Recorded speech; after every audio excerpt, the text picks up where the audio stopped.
A gledajte sad ovo, molim vas, prilog broj 43. Ovo verovatno niste svi vidjeli.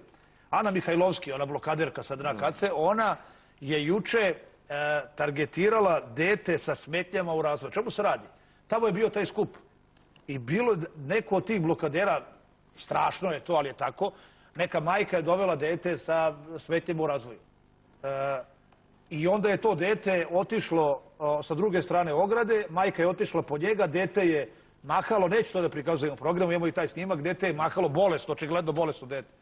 Dovodite bolesno dete sa očiglednim teškim smetnjama u razvoju na skup, ali dobro. I onda je to dete mahalo, majka sa njima, neko je to snimio i kaže vidi bolesne ćacije. I krenuli su da se rugaju i da se najstrašnije, najodvratnije pišu, ne mogu da vam kaže, kao onaj juče što je proklinjao decu, onaj urednik sa RTS-a. Bukvalno su i u tome učestvovala Ana Mihajlovski. Sad, ja moram da vam pustim njeno opravdavanje na društvenim mrežama. A vi se samo zapitajte, izvinite, samo razmislite, da li se ona izvinjava svima ili se izvinjava zato što je greškom targetirala svoje istomišljenike, a da su ćaci pa u redu je. Da je to drugo. Samo obratite pažnju, prilog broj 43, molim vas. 43. Danas sam napravila užasnu grešku. Moja drugarica, jedna od mojih bližih ljudi, ozbiljna žena, profesorka, bila je u podršci Dijani Hrki. U tom trenutku ona je bila sa velikom grupom svojih prijatelja, sa druge strane ograde, sa strane Ćacilenda, pojavila se žena koja je sa te strane mahala ljudima koji su sa ove druge strane ograde kao podrška Dijani, džuskala uz muziku i moja drugarica i svi njeni ljudi su to shvatili kao zloupotrebu i provokaciju.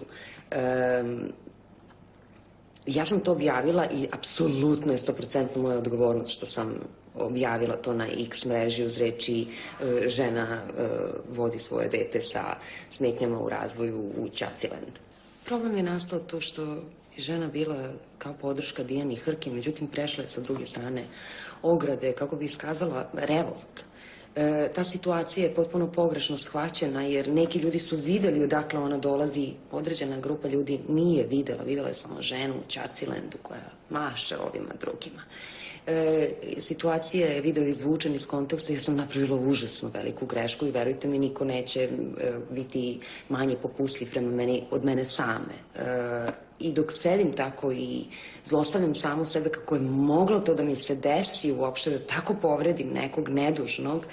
Razumeli, Ana Mihajlovski blokaderka, ona se ne izvinjava što je targetirala dete sa smetnjama u razvoju, nego se izvinjava što je slučajno snimila majku i to dete, tu neodgovornu majku i to nesrećno dete, zato što su oni bili na njihovom skupu, pa su otišli tamo, pa su oni pomislili da su oni... Dakle, to vam je ono kao kad naiđe profesor Istanović, pa ga linčuju, pa onda sutradan kažu ne izvinjavaju se, neće da se izvine.